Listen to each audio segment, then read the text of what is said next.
All right, guys, it's time for the Next Level Guy Show, a men's interview, interest, and improvement-focused podcast featuring interviews with the greats from all industries to help you better your life. Each week, a new episode features an interview with one of the greats, covering all aspects of their story, from life hacks to tips and protocols that have allowed them to live life on the next level. We then highlight concrete action steps that you can use to improve your life. And now, your host, Ian Dawson Mackay.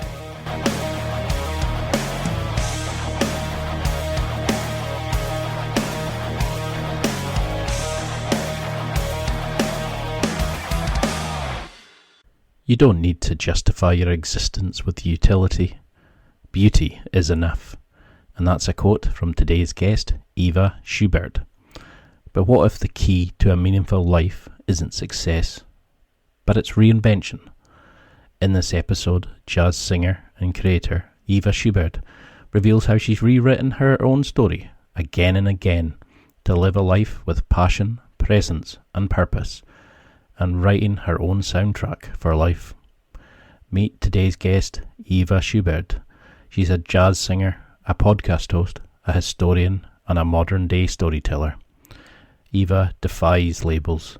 She's the voice behind soul-stirring jazz albums and the creator of the Villains and Virgins podcast, where history and myth collide. Whether it's through music, conversation, or reinvention, Eva shows us how to live a life of art, intellect, and unapologetic joy. She's a college instructor and the creator of the Villains and Virgins podcast on all things historical. She's also a songwriter with 4 albums to her credit and a self-confessed fitness fanatic. Whether it's from making history come alive on her podcast or stirring passion within you from her stunning music, she needs to be on your list of people to follow. And now, let's get to the interview.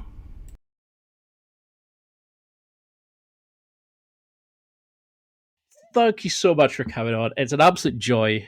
Now, we were discussing just before we started about how much I love vibing out to your songs. I follow your podcast. Now, I've written you a wee introduction.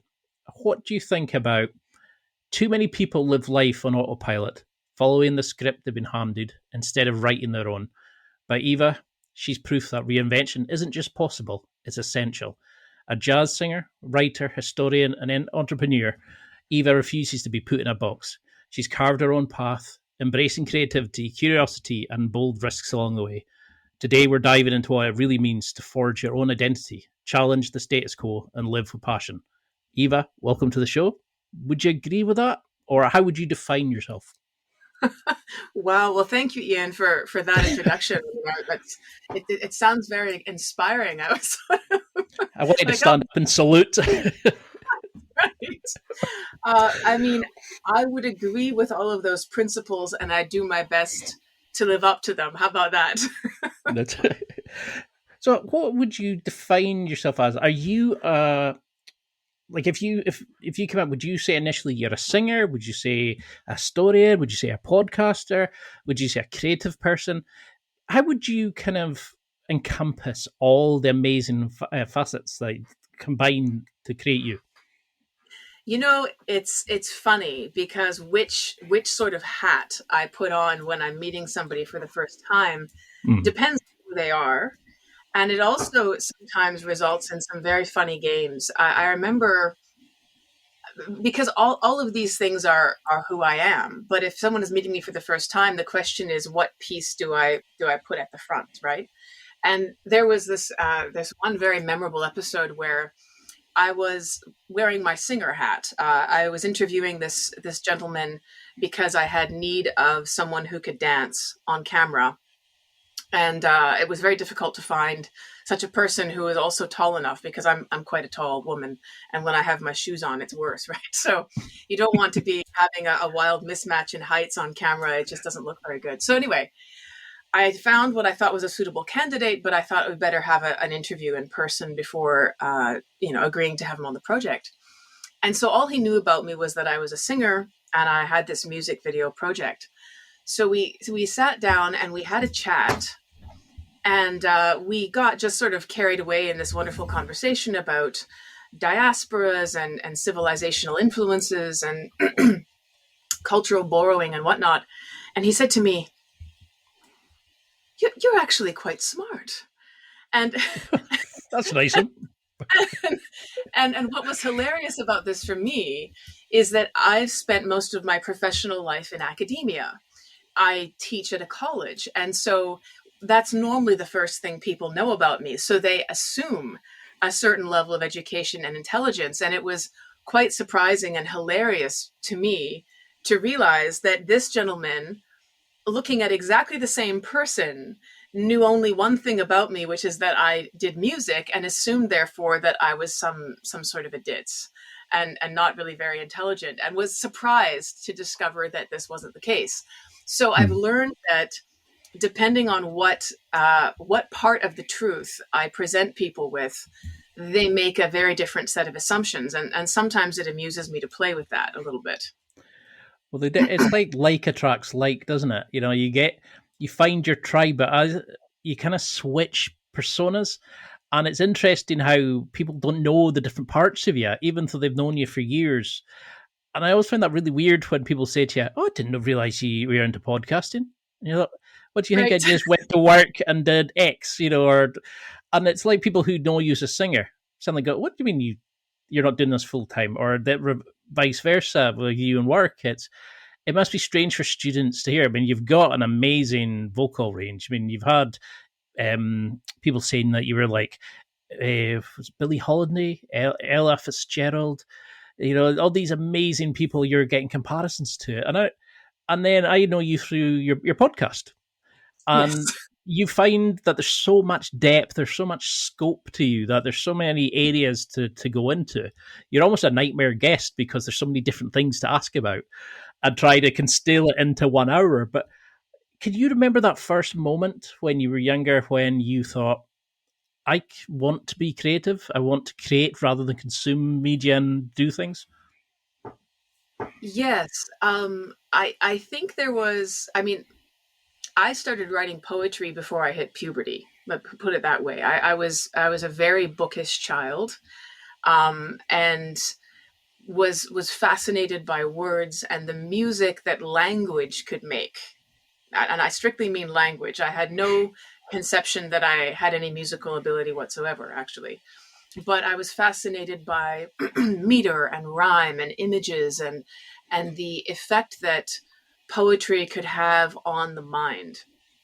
And I was trying to manipulate that. I thought that was very, very interesting. So that goes back a long way. There was also somewhere in the back of my head some sort of waking dream that involved being a jazz lounge singer. It was a very Jessica Rabbit kind of vision, and I don't know where it came from, but it was sort of It's persistently in the back of my head, and I ignored it because I'm the oldest of 8 children, and we came from a single income family.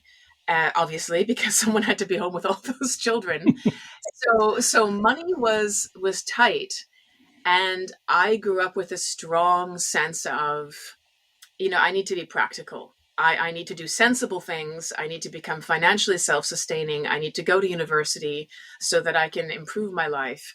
And creativity wasn't really part of this serious plan. Creativity was something I sort of did on the side, and I didn't really talk about much. And I was very focused on getting my degree and then getting another degree. And I moved to the UK for a bit to do my second degree. I was all in on the academic plan. And it wasn't until one fine day when I was stirring a pot of oatmeal, of all things. as you And do. yes, I was in the morning stirring this. And I had written some lyrics because I've loved jazz again since I was a little girl. My grandfather was a big jazz guy. He used to play the vinyl records of Sinatra and Dean Martin and all these guys. Good So I choice. love that. I love those vibes and just the feeling and the romance in the lyrics and the swing and all that. But while I liked to listen to it, I was convinced I didn't have a musical bone in my body. So I was writing these lyrics and I was thinking to myself, perhaps one day I'll meet somebody who does have musical ability and then we can put these things together. And I don't really know how that's going to happen. So I'd written these lyrics, stirring the oatmeal, going over the lyrics in my mind. And suddenly I could hear music behind them. And I had this moment where I was like, oh my God, I need to find some way to record this.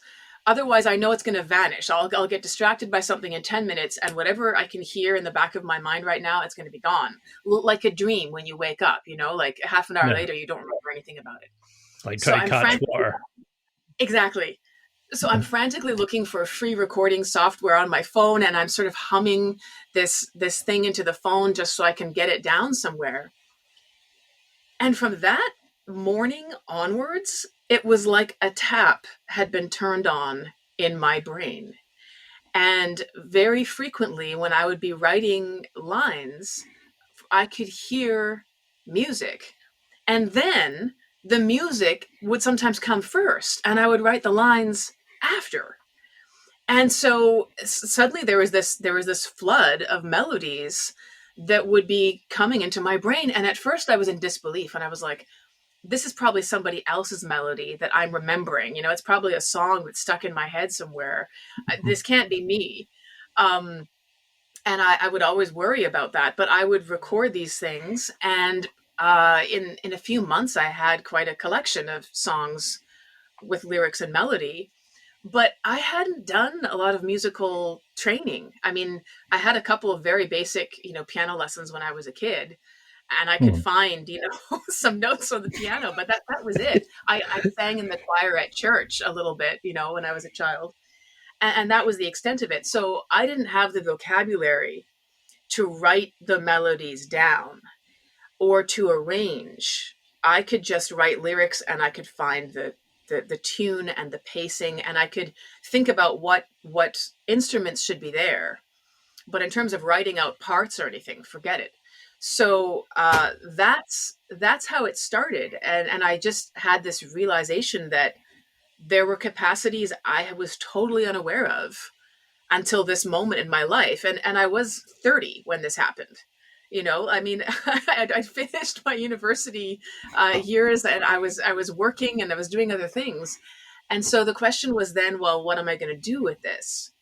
And I realized that I was going to have to get serious about singing, because if these were songs I wanted to share with people, I had better be good enough to deliver them myself. And so it kind of started that way. I love that. It because everybody assumes we're either born with it or we're screwed. But you kind of felt that voice speaking to you, that internal voice. Because I think that's a lot of times it's, if the people who succeed are the ones who listen to it and don't stop, they just keep going back and back through it. Can you think about that first time that you went out and started performing, even if it was to like a friend or family members? How did you start dealing with that level of that fear that bubbles in you? That when suddenly you're the product, you're going to be evaluated by people watching. Yeah, it's terrifying. Do you ever get over it? Yes, but I say terrifying, even though I was a person who, at this point in my life, had years of experience public speaking and being in front of a room. I mean, I was already working in higher education. I was in front of classrooms of young adults every week teaching. I had given public lectures to large audiences. It wasn't as though I was someone who was uncomfortable with being the focus of attention in a room. But it's very different when you're coming with facts and arguments and a curriculum and a lesson that people have sort of already agreed to come and listen to, that they know what it is and they want to be there. Yep. Versus saying to people, this is something I've made out of nothing and I'm offering it to you. And it's deeply personal in a way that teaching people how to do something or teaching people about something is not. So subjective versus objective. Yeah. Absolutely. And there aren't sort of the clearly established lines of what's good and what isn't. you just produce it and you put it out, and you don't know what people are going to think, and they might absolutely hate it. And so it's very personal in a way that my other types of public speaking and interactions were not. And I remember just my heart rate, spiking, and the nerves being so intense that even like your voice almost feels like it's shaking as you're trying to sing. And so the first time I did this was just in front of a couple of really close friends. But the first time I had a public performance of it, oh, the nerves were just intense. But I remember reminding myself of something I tell my students all the time, which is that a good public speaker, it's not about how you feel in terms of whether you're afraid or not. It's about what you telegraph to the audience. And so there are ways that you tell your audience with your body language that you're afraid. And you don't need to tell them that you're afraid on the outside. So you could be having an out-of-body experience and having your stomach on a roller coaster on the inside. But if you're deliberate about the messages that you're sending with your body language on the outside, it doesn't have to be obvious to your audience how frightened you are. And so I reminded myself of these principles for my first public performance, and I sort of pulled myself up in front of the microphone, and I gave myself the open body language, and I, made eye contact with people in the room, and I started, and I was terrified, and I was so glad when it was over. But people came up and said, "Was this your first performance? That's unbelievable. No way." And I was like, "Oh, I'm so glad that's over."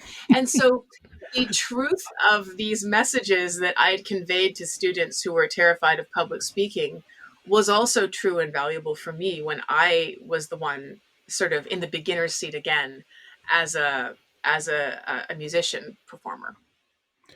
Because it reminded me when you were talking just now about that feeling I used to get when I would do podcasts, and if somebody cancelled last minute, the relief I would have, not to go out there. But I had that version of myself fighting the child version of myself that was saying, like the devil and the angel, one saying, "Go on, do it, you can put this out as good," and another saying, "Whoa, back off, you'll be made fun of it." And it's whichever one you listen to into it. Do you find there's a way that you can step into it? Like, is it you just sell the story that you're smart, sexy, successful, that you already own the stage, so the people buy into the story, they read the story that you're portraying, even if you're shitting bricks, as the Scots would say? Yes, there has to be a kind of a strong sense of self-affirmation. Like you almost have to talk yourself up on the inside before you go do it. So last spring, I was touring in Italy in April, and this it's a crazy thing because I had to set this all up myself. And I had multiple performances from sort of Rome and north of Rome all the way down to Matera in the south. And I had the privilege of playing with some absolutely wonderful musicians in some really classy jazz clubs.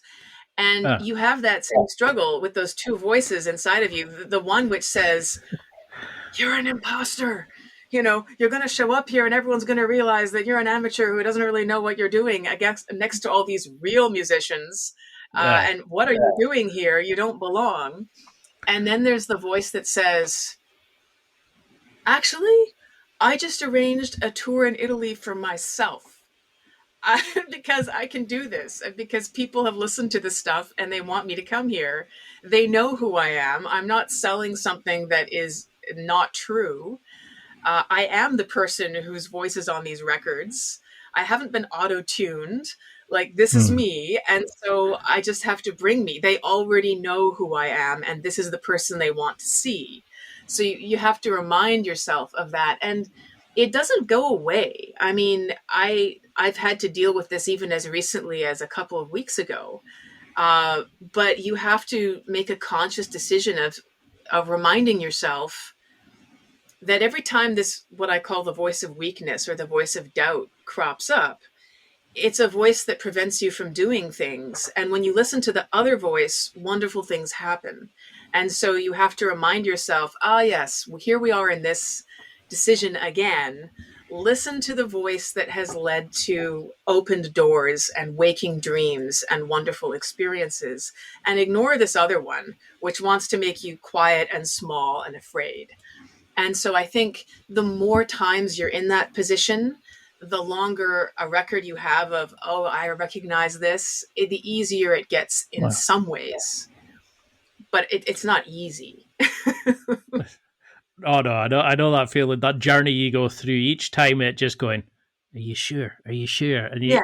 you when you have to see the version of yourself that you know it's the successful one or doing the well, and it's hard not to slip back into old ways, but it can come super strong. I can't believe that you set these up yourself, because they look so professional. They look such well produced stage shows, and they look like, there's thousands of people working on these things. They look phenomenal, your videos. And I love how you were saying before we started, like, about how your music has like hidden jokes and meanings and stuff, and especially if you read some of your lyrics, that are amazing. But how do you think music, like, what would you say your musical inspiration is? How would you define your style? Because I had to write this down. Where is it? Sizzling trumpet, strutting guitar, and rhythmic bass grooves combine for a jazz experience that swings and soars. That was a review of one of your albums. What do you think? How would you define your music? Do you think music's a universal language that speaks to us all? That's why it's so popular? I think that music is a kind of magic. I like to think of it as something like a spell if it's done right. And I say that because you could be having a terrible day, or you could be in one mental state which seems like the final statement about the world and what is in it. And if you put on the right music, it will change the color of the wallpaper inside your mind, and it will change the way the world looks and feels to you. Love that. And it costs you nothing. It's a flick of a button, but if you know which sort of bottle or which vial to open, you can have a totally different experience of reality. And I think that that's very powerful and very potent. And it has many forms. I mean, there are the happy, bright songs that we just put them on and they just make us feel instantly more cheerful. There are the songs that get embedded in our experiences and our memories. And when we open those vials, they take us back to people and places and pieces of ourselves that we haven't seen for a while. And so they're redolent. They've taken on a significance that's deeply embedded in our lives. And then there are songs that explain ourselves to ourselves. I mean, Heartbreak is a classic example of this. When you're feeling this pain and it seems unique to you and unbearable and horrible, and then you listen to the right song, and if the lyrics are perfect, you suddenly hear your story there, and you hear someone else telling it, and you realize that it's an experience that can be understood and can be passed through. It lightens your burden. And so I think that music is very powerful. It has the ability to inspire us. It has the ability to alleviate pain. It has the ability to take us down memory lane. And I think that it even has the ability to help us formulate hopes and plans for the future. So it's a very powerful thing. I don't take it lightly. And not all music is like that. There's some pop music that really has like 3 or 4 words in it and just and you know, that's just to make you gyrate on a dance floor. That is the function of that. It's for that purpose. Yeah. And so it's legitimate. But when I'm speaking about these things, I'm thinking of music that has a wider range of effects on us. Do you think it's a sort of version of it tells a story through a song? And this is going to sound this is probably going to go a bit OTT. It sounded good in my head. Do you think that by doing that, you scratched a creative itch, and then by the world travel, it started igniting more of a passion into your history to then combine the two and start telling the story of our history on the podcast? Well, it's actually the podcast evolved separately for a very different set of reasons. So my passion for history also goes back to my early teens. I mean, I was a nerdy child who was reading everything I could find about Henry VIII and the Tudor court at age 12, 13, and 14. Um, at the age of 12, there was a library book sale, and we used to go to the library every week. My mother would take all the children, and we each had our own book bag. We would go to the library, we'd load up with books, we'd take them away for the week. We'd come back the following week on the same day, return the books, and get new ones. So it was a very regular thing for me. And sometimes the library had book sales where they were getting rid of books they didn't want on the shelves anymore, and they'd sell them off for 25 cents, 75 cents, $1, things like that. So I remember, I think I was 12 or 13, and I was going through my Tudor phase, and there was this massive book about Cardinal Wolsey, Henry VIII's right-hand man, who failed to broker the divorce with Catherine. And so I knew who Cardinal Wolsey was, and this was a biography of Cardinal Wolsey written by some Oxford Don, and it was, I kid you not, more than 1,000 pages long, okay? It was massive. And I thought, oh, great, it's about Cardinal Wolsey. I'll just get this book. I paid my 50 cents for it, took it home. And was wading through these chapters about the agrarian reforms that Cardinal Wolsey instituted in England and in the 1500s. And as a 12-year-old, I was really uninspired by agrarian reforms. And honestly, I think I still would be uninspired by that. So it became quite burdensome. But I learned a couple of things. One, that Ibid was a very prolific scholar. He's cited on every page. I don't know who this Ibid is, but he's obviously some Greek scholar I hadn't heard of. No, Ibid is academic shorthand, meaning see the previous citation. This is the same source. But yeah. I just saw Ibid and I'm like, who is this guy? I need to look him up. So what I'm trying to say is I've been a history nerd for a very long time. And my first degree is in history, actually.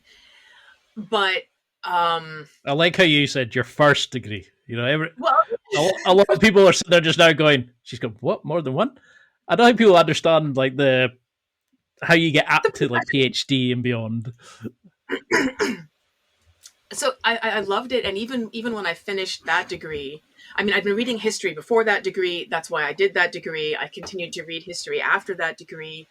And there were historical questions that I was fascinated with personally, that I was always reading up to know more about and making notes on. So it's been an ongoing thing forever.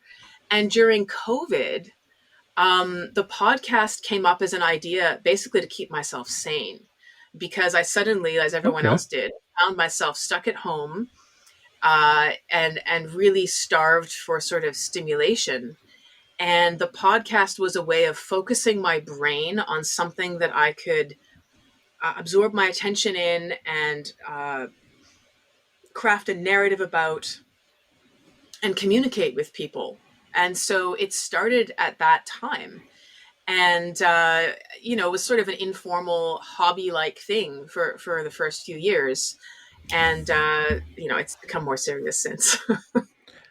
No, I mean, it's exploded, and it is such an exciting podcast. I mean, but history is large, obviously. We've got like the Roman Empire, the Ottoman Empire, you've got like the Spanish Inquisition, you've got just the UK historical, the amount of wars and bullshit that went on back, you could like Dan Jones and these kind of like shows, they can do whole series on just the Plagiarians and stuff, and I think that's something we struggle with, is try to understand our own history, because if you can see where you came from, you can understand where you're going and maneuver to have a better future. How do you pick the areas you look at to inspire your reader? Do you scratch a creative itch and focus on things you're not teaching, or is it things that you think are great stories that will inspire the reader? Yeah, it's a mix of those things. It's stories that I find fascinating, And it's stories that I think fill gaps in our understanding. So things I think are not well covered or misunderstood. So, for example, one of the early series I did was on the Great Schism. And this was because I realized the Great Schism is this moment where the Christian world splits forever into an Eastern half and a Western half. And you and I have grown up in the Western half, the Latin half. And we've so forgotten about this that many people I was running into didn't even realize there was an Eastern half. And, the Eastern half is called the Orthodox Christian world. And it has subdivided into things like Greek Orthodox, Armenian Orthodox, Russian Orthodox, Serbian Orthodox, Ukrainian Orthodox, and so on. They're all Orthodox Eastern Christians. But there was a time when the Christian world was one, and then we have this moment where it divided, and it's very much been disconnected ever since. And so this series was inspired by my own experience of, I knew what had happened because I've done my reading and I'm really interested in religious history just personally. But I was running into people that, had no idea that Orthodox Christians were Christians. And I was sort of going, wow, I mean, this is a pretty serious gap. This is a really serious forgetting. And I think that a lot of people didn't really know much about it or had forgotten what it was or how it happened or why it mattered. And I think it's not just an arcane piece of the past. It's highly relevant for how we understand ourselves and other people around the world who share deep traditions in common with us, but we've forgotten about that. And so I did that series to address what I thought was a really undercovered area. For example, Yeah. It depends.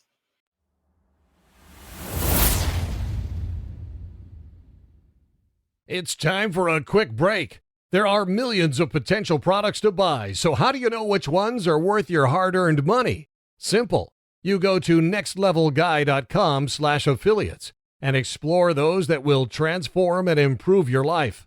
You'll find deals, listener exclusives, and special offers with some great companies. Recommendations are 100% honest and only on items Ian has tried or believes in. The companies showcased will make you a better man in all areas of your life. Simply go to nextlevelguy.com/affiliates and level up.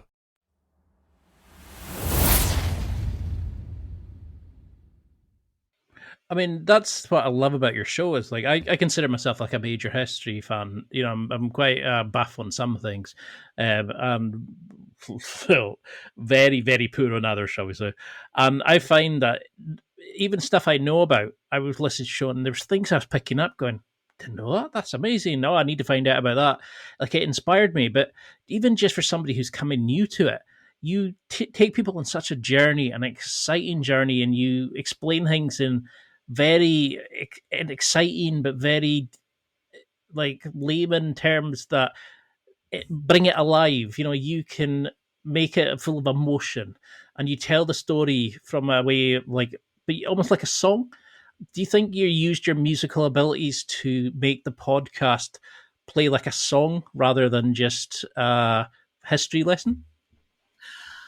I think there's a very deliberate focus on the human experience that I try to use as the guiding principle for the podcast. Because for people to care, they have to see themselves in that moment to really understand it. And so you have to be able to put your listener in that moment and understand what's motivating these people here to act the way they do, and how do they understand the world? How does it look to them? What are they afraid of? What are the forces that are shaping their lives and the things that constrain their actions? And when you do that, people can step into those shoes and they can get a sense of what the world looked like from there. And so in that sense, you're right that good music also is transmitting an emotional experience from the musician to the audience. The language or the tools that we use are different, but the goal is the same. If I write a song that's just really particular and specific to me, then it's like a journal entry. It's not going to speak to people. But Yeah. if I can take the elements of my experience and I can communicate them in a way that others can see themselves in it, now that is something that has that quality that we're aiming for. So you're quite accurate actually in pointing out that parallel. And I hadn't thought of it that way. But yes, that is the goal. It's just a very different set of tools that we use to do that. Because that's something I was kind of intrigued about, was that you've talked about art and some of your like your reels and stuff, but I was always interested about your take on like the music of the time and how it portrayed and how it demonstrated the cultural understanding and the beliefs of the time period. But I mean, for people who are very like, because sadly it's, you don't really see many people historically interested as much nowadays.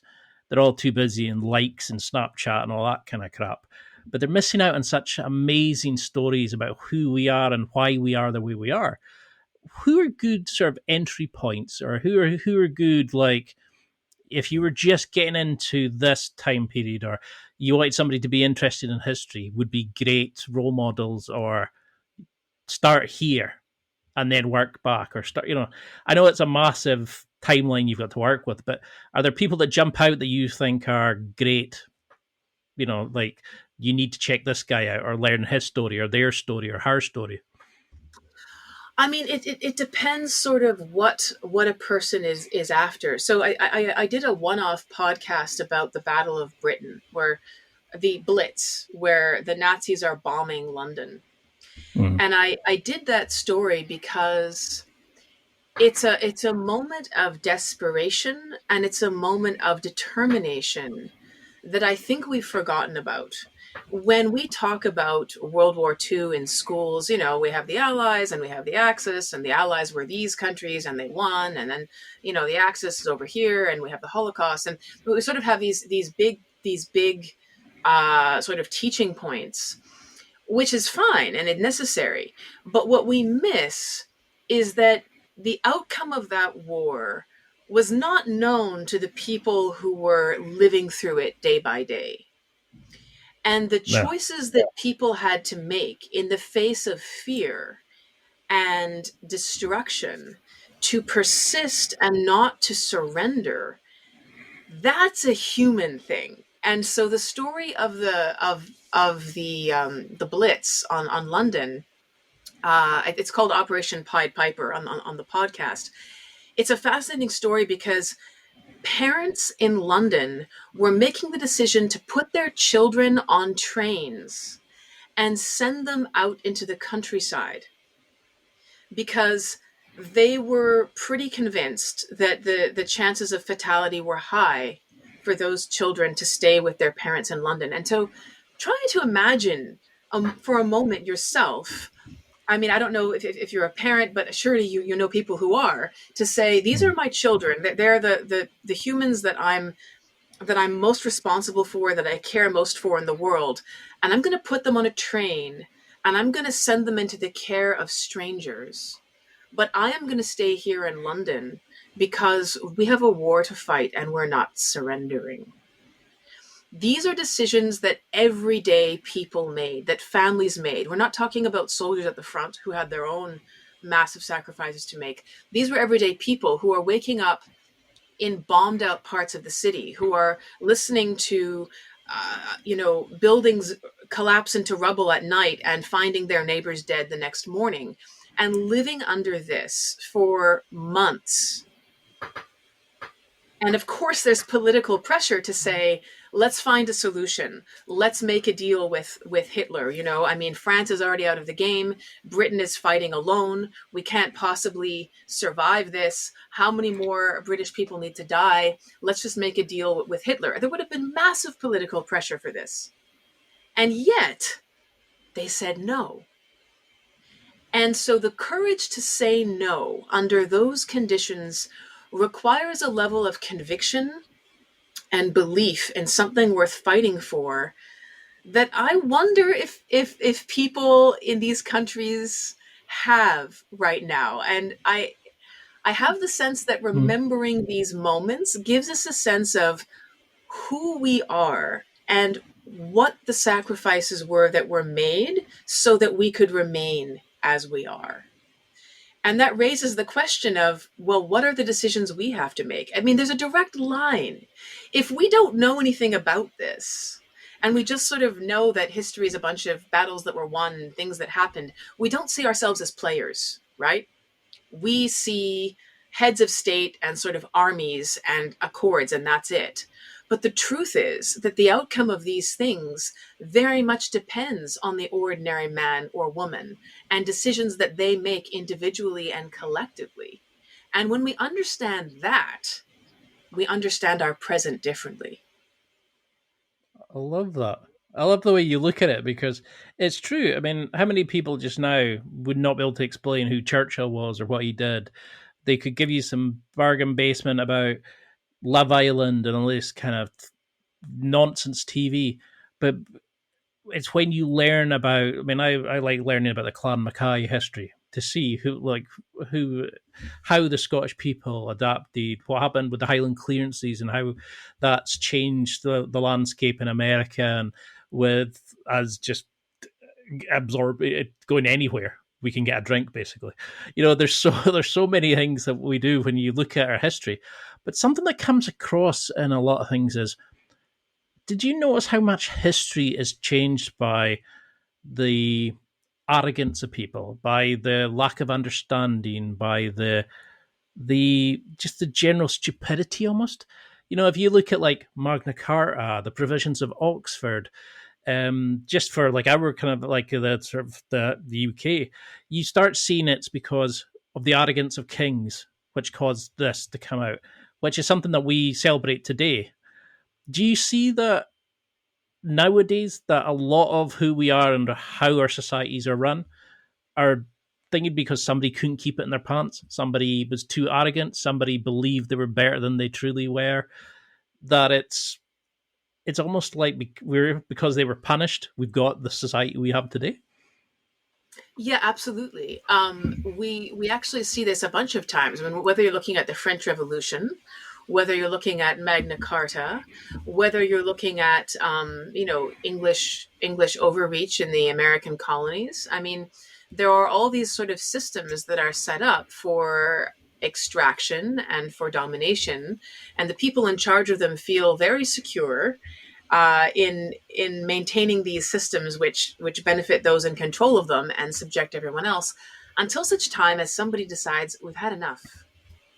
And then there's this massive sort of reaction. And we looked at this with the Peasants' War. I did a 2-episode series on the Peasants' War in Germany, and it was the largest peasants' rebellion in Europe prior to the French Revolution. It was massive. Hundreds of thousands of people coordinated in a resistance to being serfs, to being, basically slaves on the land in what is now modern Germany, and rose up against the noblemen and the princes of the church, who were also nobles, but you could be like a bishop in charge of a monastery which owned a plot of land, and it had serfs on it that were required to provide labor for that land. And it was incredible. And it's hardly ever covered. But this was a massive movement of people who said, enough. Our conditions are unjust. We've endured and endured and endured and endured. And it's never enough for you people. You keep tightening the restrictions on us and imposing yet more taxes and rules and things. And you had a massive armed rebellion. It was incredible. And it's not really talked about very much. But the fact is that systems that make the powerful comfortable stay in place until they can't, because people make it impossible for them to stay in place. And that can happen through concerted civil action. Sometimes there's violence, sometimes there isn't, but there has to be a massive coordinated effort. That's what changes things. So again, while these lessons we can look at as test cases in history, the fundamental underlying principles haven't changed.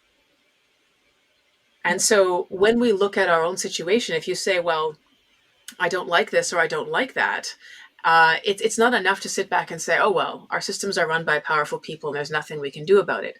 Well, if you know your history, you know that we've been here before and we've seen worse. And there are, in fact, things that people can do about it. And it's people doing things about it that cause it to change. It's not going to change on its own. No, that's a great point. And that's what I think the problem is. We're now so far away from understanding our history or seeing, or like, where we've come from. People are forgetting the blood, the sweat, the tears, the effort it took to get us to this point. I mean, something that comes across big in a lot of history is the story of women. They went from being men's objects almost to being political pawns to get, two nations to unite with weddings if they were a princess, to then fighting for the vote and then finally getting the vote and now being in charge of countries and in power and stuff. But when you look back to that, they were a witch if they had a better crop than some people, if somebody accused them. There's all these amazingly stupid things. And now I've seen when Trump was it the first or the second one, I can't remember, and some of his supporters were saying, no, my husband will vote for us. He dictates what the family do. And I was thinking, do you not understand there was women who had to throw themselves under horses to try to get the vote. The suffragette movement fought for so many years. So many people died to give you the vote, and they were just going to give it away. And I think that's the terrifying thing about it. And I really like the idea of, because your podcast is called Villains and Virgins, that I was thinking, it'd be great if we could do some shows just on the importance of women and how everywhere you see these amazing things happening, there's always an amazing woman there. Even if she's behind the scenes, like Henry Tudor's wife, mother even. There's always amazing women who prop up these despots, nutters that we all hear about, like Henry VIII and all that. How do you see the role of women now in it? How have you seen it evolved over the podcast you're doing, and the importance, especially to women and young girls, of saying, you're like Boudica, Cleopatra, all these amazing people, but we look at Kardashians and go, that's what you should aspire to. How do we inspire women today? This is a wonderful question. And it's something I think about a lot, because the stories we remember and the stories we forget shape our ideas about what's possible for us. And so the erasure of women from history, the ignore, I mean, you've named some very important high-level women: Cleopatra, Boudica, Eleanor of Aquitaine. Absolutely. If I ask the average person on the street about them, Cleopatra would ring a bell because she's been Hollywoodized. We all saw Liz Taylor do, Cleopatra with the eye paint. But she would crop up as a sex symbol. But she was so much more than that. She was a very savvy political operator who survived multiple assassination attempts, who had to fight for power in her own family, who had to try and navigate a path for Egypt, which the Romans wanted to dominate and control. She was a very, very, she spoke multiple languages. She was incredibly well educated. She was a very smart woman and a very brave woman in terms of daring to make decisions that had high costs attached to failing in the effort to secure something for her family, for her country. So what's interesting about that is that when we look at the Kardashians and we look at the Liz Taylor version of Cleopatra, it reduces women to one thing, which is basically sex objects. And the message that sends to young girls today is that this is your mission and this is your purpose, and you fail to the extent to which you're not a sex object. It's such a partial and incomplete and not even fully human version of anything. And it sort of reduces women to focusing on the superficial, let me worry about my nails and my lashes and my clothes. And it almost encourages them to become a caricature of themselves, you know, to focus on this superficial looks-based thing, and also to be constantly worried and in fear that if my looks aren't as good as that airbrushed AI-generated image of something over there online, I'm failing and I'm not good enough. When we totally fail to recognize with the stories that we tell and remember the very important roles that women have played that were related to things far more important than their sex appeal. I mean, sex appeal is a great thing to have. Don't get me wrong, but I'm not suggesting that people wear sackcloth and cut their hair off so that they can abjure sex appeal. But I'm saying there's so much more that matters than that, and I don't think that girls get this message. I know there's a lot of talk about girl power and so on, which it kind of nauseates me because it's content free. It's just mantras and slogans that get chanted, girl power, hee hee. And I'm like, well, how about we actually have some examples of women doing useful things instead of just, chanting these infantilized slogans, because they don't mean anything and they don't inspire. It's not an object lesson in something that was accomplished. It's just something that, you hear on these sort of programs or videos. So I think that remembering these stories is critical. And as you point out, I mean, it has real world effects. If you see women in the States, some of them are willing to sort of hand off their votes. It's because they have no understanding of the cost that was paid to get that and the existence that women endured before they had such a thing. They just don't understand any of that. And so to them, it seems like not a big deal. Oh, I don't really need to vote anyway. I mean, I have the same opinion as my husband right now. So, whatever. Whereas if you understand that women were essentially chattel, like cattle to be traded, bought and sold, beaten, had no rights under the law whatsoever. And you see the incredible struggle that was fought for them to become persons under the law with rights as citizens by themselves, not as an extension of some man's identity or property. If you knew that, you wouldn't be casually handing it away. But it's because we've forgotten these things that people make choices that are manifestly not in their interest. So it's not a kind of an academic subject. I think it's a vital subject for understanding who we are and the choices that we face right now. Yeah, beautifully said. And I mean, that's what scares me, is that my little niece is growing up and that's the kind of crap that she'll see, rather than be told about how, like, is it Margaret? I can't remember her surname, the Henry Tudor's mother, where she was married at 12. She had her first kid that almost killed her. She was widowed at 19. She kept herself alive by amazing intrigue through the different kings and wars, and eventually helped create the Tudor dynasty.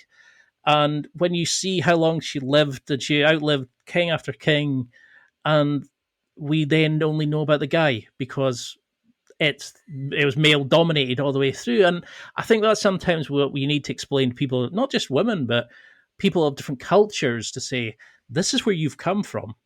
This is why the Scots are maybe like the hardy bastards that we are, because of the hardship we have to endure. This is why these kind of people have the arrogance. These kind of people, because it's how we understand the culture because of where we've come from. But is there anything that's really surprised you as you've come along? I mean, I listened to some of your shows, and people think witches, for example. None of them would believe that there were male witches. No one would believe that they tortured heretics because they believed that it was actually good for their souls. Things like that. You're kind of like, what the fuck? You learn so much from your podcast, but has there been something that's really kind of blown you away or changed your perspective on something by your research into it? A bunch of things. I mean, speaking of torture and heretics, the Spanish Inquisition is something that was widely misunderstood, including by myself, until I started doing the reading on this. Because we kind of think, oh yes, the Spanish Inquisition, so lots of torture and arrest and witch burning. Well, they were burning people, but not witches. In fact, the Spanish Inquisition was extremely skeptical and dubious about the concept of witches. that was something that was going on in in Protestant areas in Europe. So the witch burning, which we associate with superstition and hatred, which it was, wasn't a Spanish Inquisition problem. Now, they had their own problems. They were worried about, and this really surprised me, they were really worried about Jewish converts or, sort of crypto Jews in Spain. And so I didn't realize until I dug into it, the Spanish Inquisition was very much focused on minorities more than heretical Catholics. It wasn't really about a Catholic who had a wrong theological belief, although those people would be caught up. But it was much more about people who appeared to be Catholics, but were perhaps actually Jewish or Muslim, and who had converted because pressure had been brought to bear on these minorities that if you don't convert or leave, you're going to lose your property or your life or whatever. And so there were these people who were converting because there was political pressure, and then the people exerting the pressure were rightly concerned that, well, I'm not sure these are conversions of conviction. I think these might be conversions of convenience. Well, yes, maybe under the circumstances you have reason to believe that. Maybe you should stop creating these convictions. What gave it away? It's like when they used to drown them, and it was like if you swam, you were then taken away and you were punished by being able to swim. But and it's like, but if you drowned, you were Christian. It's just like, but it's like bloody hell, like when you hear some of the stuff. I mean, it was like when a king was publishing books about how, like King James, about how they were witches and they were devil, and you were like, what hope has somebody who's got no teachings when somebody who was given the best of the teachings of the time believed tripe, basically, that. And I know that we've given these people sort of posthumously credence. Oh, I can't speak today. That we've realized that we've given them pardons, and we've made them, and we've taught people about just the ignorance and the misunderstanding of how the danger that it can cause in society. I think it is scary. Do you think that the misunderstanding even now of how people will use Twitter as a source, they'll use a .com as a source, whereas in a college or university, you would not accept anything even remotely close to that that's not being peer reviewed or, could you explain, so I can finally put this out and say, how on earth do we gauge a historical fact? Because people will say, such and such said that on a website that's true. How can we get people to actually see this truthfully? I have this conversation with my students every semester because I have a whole section on reliable sources. And I give them guidelines for evaluating sources online. And we talk about peer-reviewed sources. And I explain to them that I have a whole section on this where I say to them, it's not just about keeping your professor happy. This is not just something we do in university because we have these strange rules about academic sources. I was like, this is something that every one of us is responsible for every day. Because when we're online and we're irresponsibly sharing things that are not accurate, we're actually contributing to what is called familiarity bias. And this is something that propagandists like Goebbels knew a long time ago. And it's very simply this: the more frequently you hear something, the more truthful it sounds, no matter how outrageous the claim. So the first time that you heard that there was no such thing as a moon landing and it was all staged, you think, oh, how absurd, what a lunatic idea.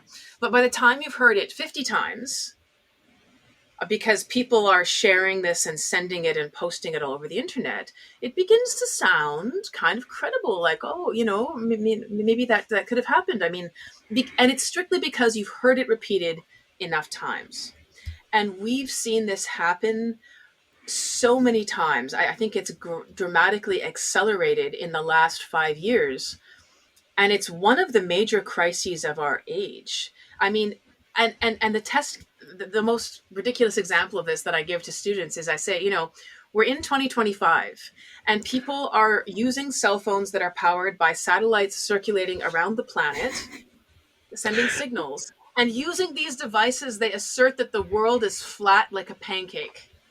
Now, going back to something that smart guys in the high Middle Ages didn't believe. I mean, I just finished an episode on the Normans in Sicily, and they had a cartography project led by a Muslim by the name of Muhammad al-Idrisi in like 1140s, who believes that the world is round, and he's actually estimated the circumference to within 1,000 kilometers of the actual diameter of it. So this guy back then knew more about the world than people right now with their high-tech digital devices. And so it's ironic and it's tragic, because on the one hand, we have access to more information at a fingertip than we've ever had before in human history, but it's so mixed up with absolute nonsense and rubbish that people are flooded with this stream, and it's got everything in it. And they're really having trouble distinguishing between what in here is information and what is misleading, misreported, or outright false, and downright crazy in some cases. And the inability to distinguish fact from fiction in this torrent of content that is coming at us all the time is leading to some really terrifying consequences. I mean, we've seen this anti-science, the growth of an actual animosity towards science, specifically in medicine, since COVID, when you had conspiracies going around saying, oh my God, you know, all of the nations of the world, all the governments of the world, and every public health expert you've ever heard are collaborating in a massive lie about this pandemic, which isn't actually happening. It's a hoax that they're perpetrating on you for some nefarious purpose. But here I am in this YouTube video telling you the truth. But never mind all those people. Every one of them are lying, and they're cooperating in a way that's hitherto unprecedented. These hundreds of thousands of people are all going to keep the same secret. Yes. I mean, it just beggars the imagination. But there's this other thing, which is confirmation bias, which is that people are far more likely to accept and agree with things that confirm their existing beliefs. And so if you already come from a community where you sort of think there are, you know, global conspiracies, or if you've already been exposed to the idea that everyone is lying to you, this is just an extension of that same premise. And the problem is that once you admit this one premise, that all the authorities you know are lying to you, then everything you know about reality is up for grabs. You actually know nothing at that point, and you're wide open for the most bizarre and outlandish claims, because having eliminated all recognized sources of information as trustworthy, and having agreed to accept only this podcast host or this YouTuber or this politician as your source of information, anything is possible. And it's tempting for people, because I think there's an overwhelm. I think people are overwhelmed, and it's hard work to pay attention and to say, you know, what is the website that's publishing this source? What is the organization behind it? Who is the author of this source? What are their credentials? Are they involved or invested in some way in the matter which they are reporting on?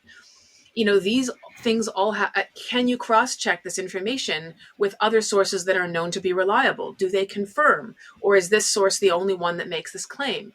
You know, these are basic tools that all of us should be using, but it's amazing to me how absent they are from most people's decision-making calculus. And I think that people are overwhelmed, and so they revert to tribalism. They just say, this guy is from my party, or this guy makes the right sort of catchwords that identify him as a member of my tribe. Therefore, whatever he says, I'm just going to accept. And you come from the other tribe, because I think you've used some of the wrong words. And so whatever you say, I'm not going to listen to. And it just simplifies everything for you. But the cost of that simplification is the truth. No, it's amazingly put, because you see that, don't you? It's like, oh, this is my source, and it turns out it just so happens to be the guy that believes the exact same thing as them. The echo Yes. chamber. And both sides are guilty of it. I mean, I'm sure I'd do that myself, but I try to at least go and see, does the condescending guy have a point? Does the person who has just called me a cunt and in the discussion, I'll at least sit and go, have they got a point? Is there validity into this? And then I'll go and look for sources that prove one way or the other. And I think if more people did that, we would probably be a lot happier as a society, and probably wouldn't have the division that we have in gaps. I mean, look at the world just now. We're going tariff crazy, and we're changing this, we're doing that. Probably just dated this podcast, but and it's people who are sitting there who don't understand something. Oh, it's a conspiracy. Oh no, it's a government made thing in China. You think after coming out of that and after seeing what smallpox did with vaccines, how we changed the world back then. But we're seeing science adapt in real time. Of course, there's going to be mistakes, but it came out and it saved the world. Yeah, people are going to have little bumps here and there, but it does. I don't believe for a second it's killing hundreds of thousands and it's some big thing to plague us and put. What was it? Something about putting changing our DNA. That was the beauty I heard, that a vaccine was changing our DNA. And a friend that I worked with at the university said that to me, and I was like, "Get out!" Just And it just bugs me that smart people can fall for that. But it's like you said, open the door a wee bit. It gets in, a bit more smoke gets in, and before you know it, you don't have the confidence anymore. So you can fall for any stupidity. Yes. Oh, I think we could put the world to right. And that's why I love that your show's there, because you're putting this stuff out, but you're also explaining it from the sources. You're explaining it from the mother tongue, from the people who written from you're quoting sources. You're not just saying, well, this is my opinion. You're actually explaining it from various sources and teaching people about it. And if they're open-minded, there's a lot to learn. How do you juggle that? You're singing, you're teaching, you're doing all these amazing things. How do you like outside nature, fitness? Yeah. You do a lot of that stuff. But how do you juggle all that? And how do you get time to emotionally, physically, mentally recharge for life? Big question. Well, there's a massive amount of reading, first of all, that goes into any podcast that I do. I mean, typically I go to the library and I come back with a stack of books, and I also go and I get some journal articles, which I download, from journals online, and I'm going through these things and I'm making notes and I'm starting to construct like the timeline of what happened, and then I have to get deeper and I have to get, because questions emerge as I'm getting to grips with who the players are and what they're doing. Then I want to know, well, why, and what sort of person was this, and why would they do that, and so then I've got to look now for specific answers to these questions that are emerging, and so there's more looking and more reading, and I do try to include quotes from primary sources wherever I can, because it gives people a flavor of what people closer to those events are saying and how they're seeing it, and how it looks to them, how they're writing it down. And sometimes even discussing that, this source is known to be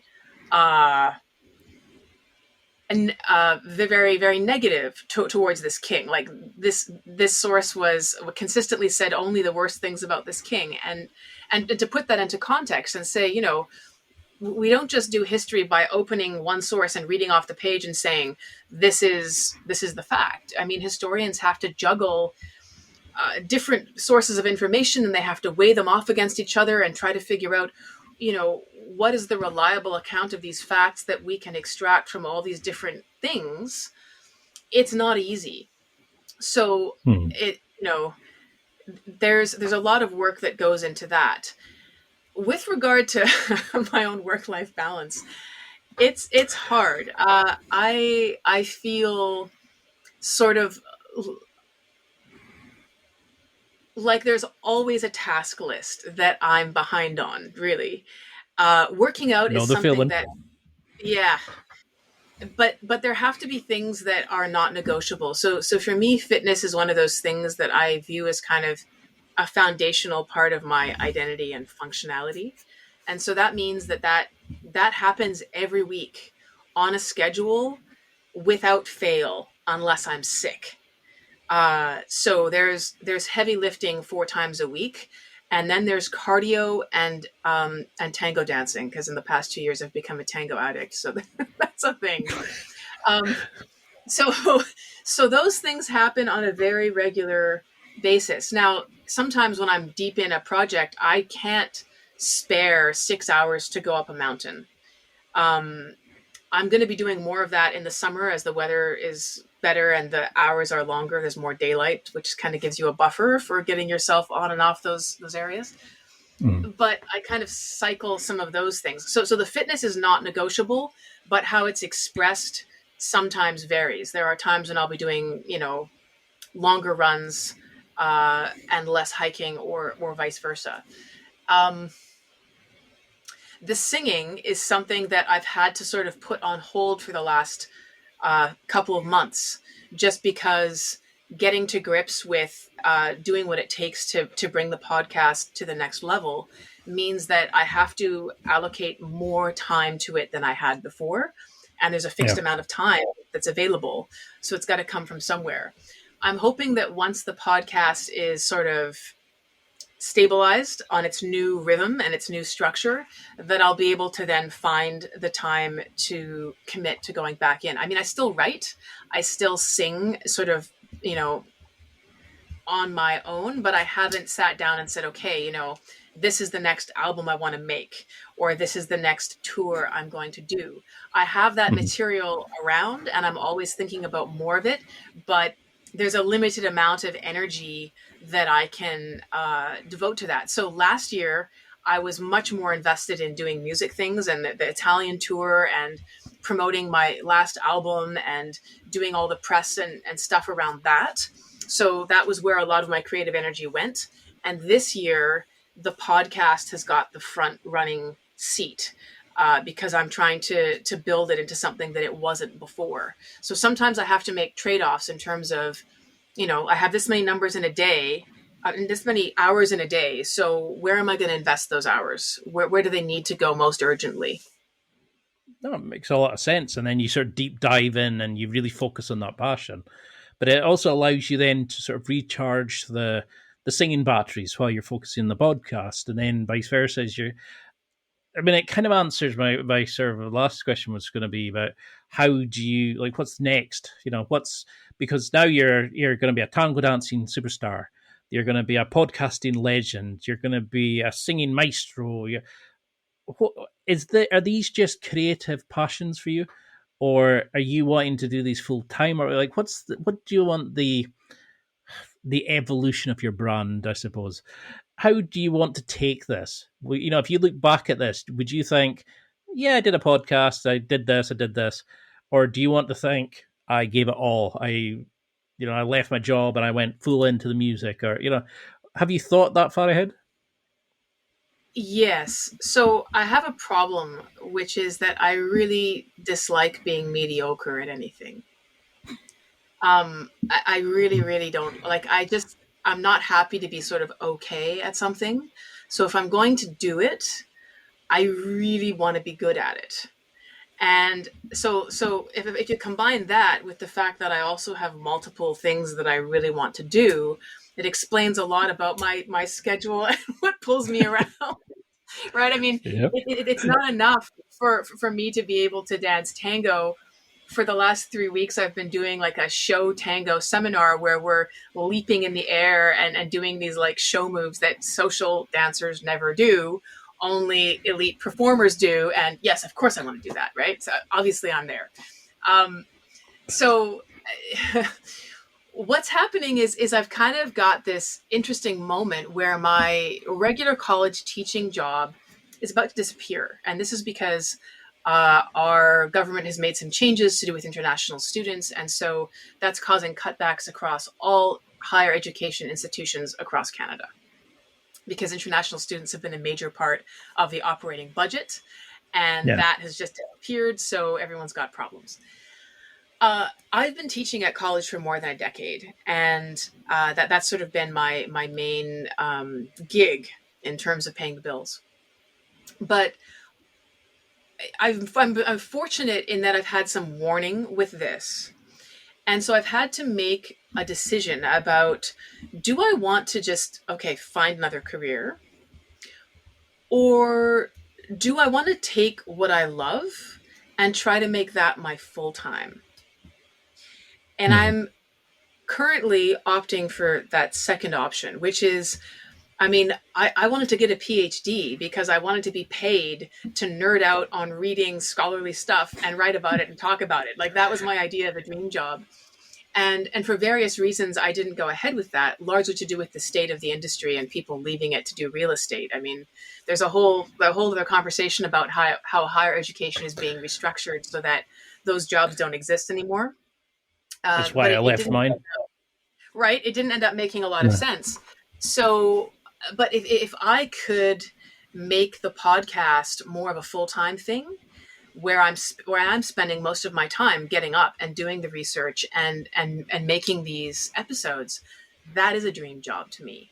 And so that is actually my focus right now, is growing the podcast, and allowing that to be a major part of what I do, and hopefully make it the main thing that I do, financially speaking. So that's my focus for this year. And why did you pick that particular title? Because I know we've talked about the podcast, but could you give a little synopsis and a bit behind the meaning of the title? Because I think it's a brilliant title. But when I said it to my mom, she was kind of like, "What? What was the I want to say the logic? What was the thinking behind calling it that? And how would you sell it to somebody who's looking for a new podcast to listen to?" Okay, so those are two questions, and I'll take the title one I'll first. wait for the first one. This is going to be brilliant. Yeah. The meaning for that title comes more from the poet brain than the logic brain, and it has an alliterative That's a quality. title for you. It's alliterative quality. I mean, you have the double V, you have the double syllable, villains, virgins, right? But also it's evocative because it kind of gives you two extremes on the spectrum. A virgin is someone that we think of as very naive and very unknowing about a lot of things. And a villain, of course, is somebody who's very experienced and very nefarious in lots of ways. And so they're sort of opposites on the spectrum. And they are the sorts of types that show up in a lot of history stories. And so I wanted to gesture at the fact that this is going to be a history podcast about colorful characters. This is not going to be a period-specific history, just the history of Western Europe or just the history of religion or whatever. This is going to be a history about, colorful characters and great stories. And that's what I wanted to gesture at with the title, but I wanted to make it kind of catchy and memorable. And so I was just sort of tossing things around, and it was the poet part of my brain that likes to put words together in interesting ways that went, villains and virgins. Yeah, that's got a good ring to it. I like the sound of that. And that makes sense. Boom. Let's do that. So that's how the title came across. How I would sell it to people would be, this is history as storytelling. It's history with a human face, and it's history with contemporary relevance. Because while I'm a nerd, I would a self-described, self-confessed history nerd, I deliberately focus my stories on themes and questions that I think are important and relevant to think about. So I'm not interested in counting the number of X's on a Frankish goldwork buckle because isn't it so interesting how Frankish goldwork from the 6th century was different from Frankish goldwork from the 9th century. There are people who do that, and that's great. That's not what I'm doing. So if I'm going to tell you about the Franks, it's because I think there's something important about them that we can understand or learn from in a human way. And that's what I'm going to bring out. So it's not historical detail for kind of arcane, obscure trivia purposes. It's history with an application. It's history that you can resonate with, and that's what it's about. I love that because it's certainly something you do. You make history fun, exciting, but educational. You learn by the stories, the people, the how you make the story of it that come alive. That you make it like just not just educational, but exciting, fun. And it's something I even now, despite knowing tons of stuff about like a particular topic, for example, I'll listen and go, I didn't know that, that, need to look into that person. So no matter what stage you are at on the particular topic, you can get something from it. And I can't wait to see these amazing places you can go because there's a ton of history still to be covered. And you're doing a fantastic work. And when I left my educational job, it allowed me now to branch out into doing the podcast more. But I haven't made it full time yet. So I wish you nothing but success for the future to get to that point because I think you've got something. You've got this ability. Never mind just being an amazing singer, awesome person. I don't know what you're like at tango dancing, but I'm sure you're good at that. But you've got this ability to make podcasts exciting. Like you are the kind of person that's designed for podcasting and singing. What do you want? It feels like it's been 10 minutes, but it's been an hour 20. So apologies for using up so much of your time. But what do you want people to? I would love to do another round because there's so many things to come into. I think you're awesome. You're fun, exciting. You're full of energy. I'm so glad we made this connection. But what would you want people to take from this as a sort of first introduction to Eva the person, Eva the podcaster, Eva the singer, Eva the tango dancer, Eva the educational superstar? What would you want them to take from this? I think that every person has their own creative or adventurous impulses. I think it's a human thing. I don't think it's some special gift that only a few of us are privileged to receive. I think that everyone has their own impulse and their own gifts, and they might be different. For example, I have a brother who's a genius at creating things out of metal, and it started when he was in high school, and he started making set suits of gladiator armor for his friends out of tar paper, and making them look really realistic, like gladiator style. And he even made a fire breathing gladiator helmet. And then he started making swords, and they started having like fights in this armor. It started as some goofy little thing that he just loved, and he gave it oxygen, and he allowed himself to be guided by that interest. And now the work that he does is stunning. I mean, he's made handcrafted jewelry for me out of gold and gems that is the envy of anyone who looks at it. He's made gold scale motorcycle bags that look like they came out of Jason and the Argonauts, but for a futuristic motorcycle gang. I mean, it's insane. And the abilities that he's developed are a direct result of him giving himself the permission to pursue that nerdy, quirky set of interests that he had as a teenager. Now, just because you didn't pursue your interests as a teenager doesn't mean that you don't have them. The thing is that people don't give themselves permission.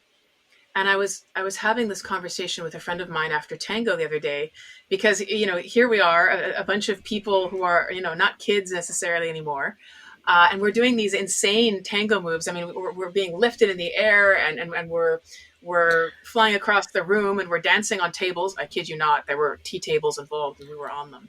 It was it was quite bizarre. I'm assuming Stefan's not here at this point. No. And so it was the thing I said to my friend was, I think that people get old when they lose the capacity to play, when they cease to give themselves permission to do that thing just because it gives them joy, just because it's a quirky thing that makes them smile and they want to do it. And to give yourself the permission to be silly and to play with something. And it's okay if you're not the best at it. And for some people it might be painting, and for some people it might be doing some crazy outdoor trip, or it might be, working with stuff to make jewelry, or whatever it is. But if your life is just about getting up, going to that job you have to do to pay the bills, and then coming home to sort of recover from that by drinking and watching Netflix, that's no kind of a life, honestly. It's a very unsatisfying life. It's a life where you're sort of numbing the edge off an existence which largely you're not enjoying. And so what I would say to people is, give yourself the permission to do things just because they make you happy. And if there's that little creative urge or itch or whatever it is, join a club, do the craft, play with the paint, whatever it is that gives you joy, do that. Because what you find, even if you never become great at that thing, what you find in the action of doing that is presence. You become totally absorbed in doing just that thing for the moments you're focused on it. And that experience is calming. It drowns out the rest of the noise in your mind and from your life. It puts you back into touch with the center of who you are. And it's deeply nourishing in a way that I have a hard time putting into words. And I can tell you that when I go and dance tango for a couple of hours on a Tuesday night, I come in there with the weight of all the, things that are going on in my life. And I leave with a light step and joy in my heart. And I sleep with music in my mind. And, people will reach that state of presence and forgetting and joy through their own roots. But you have to find those things and you have to build them into your life. Otherwise, you're just surviving the rat race and then you die. So I'm saying that you need to find those things and you need to build them into your life, whatever they are, and give yourself permission to do them just because they make you happy. I love that. That's a beautiful way of putting it, because it's true. You never know. You might be crap at it. You might just enjoy it. It might just be a hobby, but you never know where it's going to take you.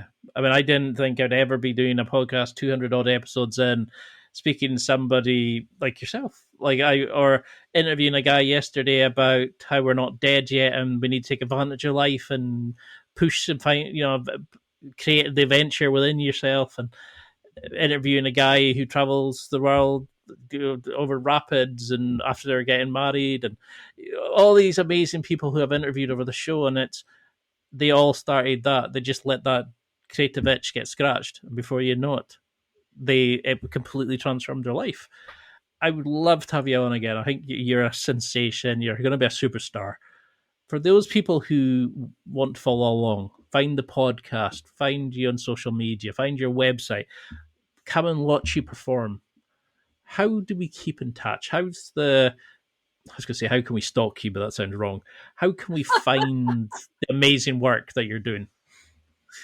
Well, basically, if you look up my name, which is Eva Schubert, and that's SCHUBERT, then I'll show up everywhere. So the podcast is on all streaming platforms, and you find that under Villains and Virgins podcast. If you look up my name on Spotify or platforms, you'll discover Eva Schubert, the singer. But if you want the podcast, you should look for Villains and Virgins. On YouTube, you could search for either of those two handles, because the podcast exists in video version on YouTube. So if you prefer kind of watching something as opposed to just listening to it on headphones, then that's also available. And I'm on Instagram and I'm on Facebook and all those other things under Eva Schubert. So I kind of put different pieces more or less on different platforms. So you get a different sort of set of things depending on which one you follow. But you can keep up with the larger picture on any of these, really.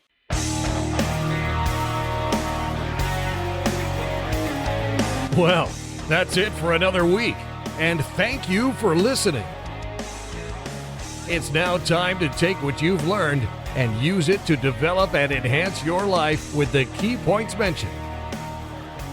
Listen, try it, embrace it, use it, and crush it. Now's your time to hit that next level in your life. If you liked this episode, then please leave a comment on the show notes or a review of the show on your podcast platform. Everything helps evolve the show. Until next week, keep seeking the next level in your life.